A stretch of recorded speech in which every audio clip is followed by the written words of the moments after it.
आणि यानंतर लातूरला जाऊयात। आमचे प्रतिनिधी उमेश कुमावत आपल्यासोबत आहे। उमेश, काय चित्र पाहायला मिळते लातूरमध्ये? लातूरमध्ये दीपक, आज जो मोर्चा निघालेला आहे, तुम्ही बघाल इथे हे दृश्य बघा। हे शिवाजी चौकातलं दृश्य आहे आणि हा जो रस्ता जातोय हा जिल्हाधिकारी कार्यालयाकडे जातोय। तर लाखोंच्या संख्येने लोक इथे जे आहेत ते यामध्ये सामील झाले आणि एक विशेष म्हणजे यात महिला खूप मोठ्या प्रमाणात आहेत। ज्यावेळेस मोर्चाला सुरुवात झाली होती त्यात अगोदर तरुणी होत्या, शाळेतल्या मुली होत्या आणि त्यानंतर महिला होत्या। तर महिलांचा जो लक्षणीय सहभाग आहे तो इथे दिसून येतोय आणि एकदम मूक मोर्चा आहे, कोणत्याही प्रकारे शांततेत चालू आहे। आणि इथले जे लोक आहेत, काही मोर्चेकरी आमच्या बरोबर आहेत, त्यांच्याशी आपण बोलूया की नेमकं इथेही कोणत्याही नेत्याला सामील होऊ देण्यात आलेलं नाही आहे। जे मोर्चात जे नेते येतात त्यांना का मागे ठेवलं जातं? नाही, हा जो मोर्चा आहे हा सर्वसाधारण मराठी बांधवांचा मोर्चा आहे। या मोर्चामध्ये सर्वसाधारण मराठी बांधव सामील आहे। त्याच्यामध्ये कोणताही नेता किंवा कोणताही मोठा माणूस यांना मोठे स्थान दिलेलं नाही। सर्वजण समान आहेत आणि हे मराठ्यांसाठी चाललेला मोर्चा आहे। या मराठ्यामुळं आज महाराष्ट्रामध्ये जे सत्ताधारी सत्ता करत आहेत त्यांना आपली जागा दाखवण्यासाठी व आमचे आरक्षणाची मागणी हे दाखवण्यासाठी, आरक्षण आम्हाला खरंच गरज आहे आरक्षणाची हे दाखवण्यासाठी हे तर आम्ही इथं मोठ्या लाखोच्या संख्येने उपस्थित आहोत। एवढा असूनही एवढा मूकमोर्चा एवढा शांततेत कसा? कोणी नेतृत्व नाही, कोणता राजकीय पक्ष इथे नाहीये, फक्त जे मराठा समाजाचे लोक आहेत, एवढी शांतता कशामुळे? हे प्रत्येक तालुक्यामध्ये काही ठराविक माणसं असं पुढे आलेले आहेत, म्हणजे सामाजिक नागरिक म्हणून पुढे आले आहेत। त्यांच्यामध्ये मी एक स्वतः स्वयंसेवक म्हणून काम केलेलं आहे। असे आमच्या जिल्ह्यामध्ये 2000 स्वयंसेवक, प्रत्येक गावामधून 10 स्वयंसेवक म्हणजे बोलवले आहेत आणि त्यांना जसे पोलिसाचं जे काम आहे ते स्वयंसेवकाचं काम आहे। परत महिलांना व्यवस्थित रांगेत पोहोचवणे किंवा त्यांना काही दुखापत झाली तर तिथं तात्काळ व्यवस्थित सुविधा करणे, परत पोलिसांना काही कसली तकलीफ होऊ देऊ नये आणि कसलीही अडचण न होऊ देता हे स्वयंसेवकाचं काम आहे। इथं आणखी काय काय करतात स्वयंसेवक या मोर्चामध्ये? कारण समुदाय हा जो समाज आहे तो लाखोंच्या संख्येने आहे, इथे काही हजारोंच्या संख्येने लोक नाही आहेत। नाही, लाखोच्या संख्येने आहे। आता कालचा जो मोर्चा झाला, परवाचा मोर्चा झाला नांदेडचा, त्याच्यापेक्षा कितीतरी पटीने हा लातूरचा मोर्चा आहे।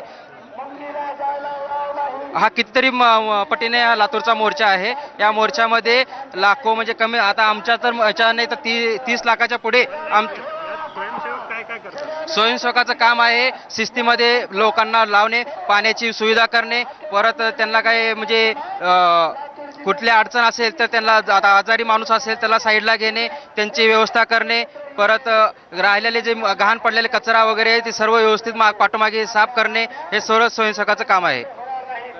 हे इथे स्वयंसेवक आहेत आणि बघा किती मोर्चा, बघा किती दूरपर्यंत, काही किलोमीटर पर्यंत आहे जिल्हाधिकारी कार्यालय इथे आणि तिथपर्यंतही अजूनही संपलेला नाहीये। अजूनही मागे लोक आहेत, लाखोंची गर्दी म्हणता येईल दीपक इथे आलेली आहे, मात्र एकदम शांततेत आहे। आतापर्यंतचे जे मोर्चे होते ते त्याप्रमाणेच हाच एक शांततेत मोर्चा आणि हा जो मूक मोर्चा आहे त्यामुळेच जे मुख्यमंत्र्यांनी म्हटलं होतं की सरकारवर एक मोठा दबाव निर्माण होतोय, कारण मोर्चे वाढत आहेत। आज जसं 3 ठिकाणी मोर्चे आहेत, अकोल्यात मोर्चा आहे, जालन्याला आहे आणि हा लातूरचा मोर्चा आहे। त्यामुळे एवढ्या मोठ्या संख्येनं जो मराठा समाज रस्त्यावर उतरतोय त्यामुळे सरकारवरही एक मोठा दबाव वाढतोय।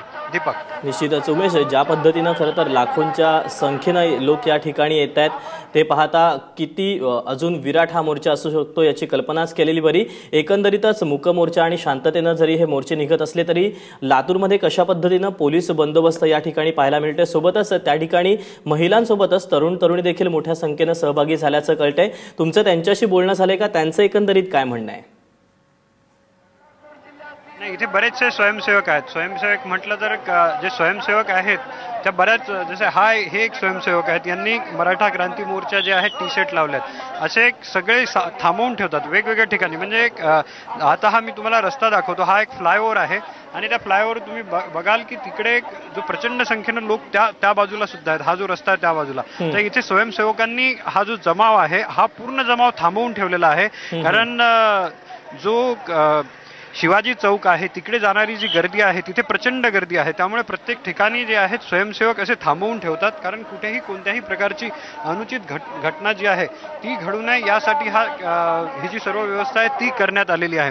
किती मोठ्या प्रमाणात स्वयंसेवक आहेत तिथे, किती स्वयंसेवक सहभागी झालेत? कम से कम 2000 ते स्वयंसेवक आहेत तिथे आणि 2000 स्वयंसेवक हे प्रत्येक गावातून 10 स्वयंसेवक निवडले आहेत. प्रत्येक जिल्ह्यामध्ये जेवढेही तालुके आहेत ह्या सर्व तालुक्यामधून गावागावातून स्वयंसेवक इथे आलेले आहेत आणि यांचं काम जे आहे महिलांना कुठली छेडछाड होऊ नये किंवा महिलांना कसले त्रास होऊ नये, परत नागरिकांना कुण्या म्हातारी माणसांना किंवा वृद्ध माणसांना कसलाही त्रास होऊ नये याचे स्वयंसेवकाचं काम आहे इथं.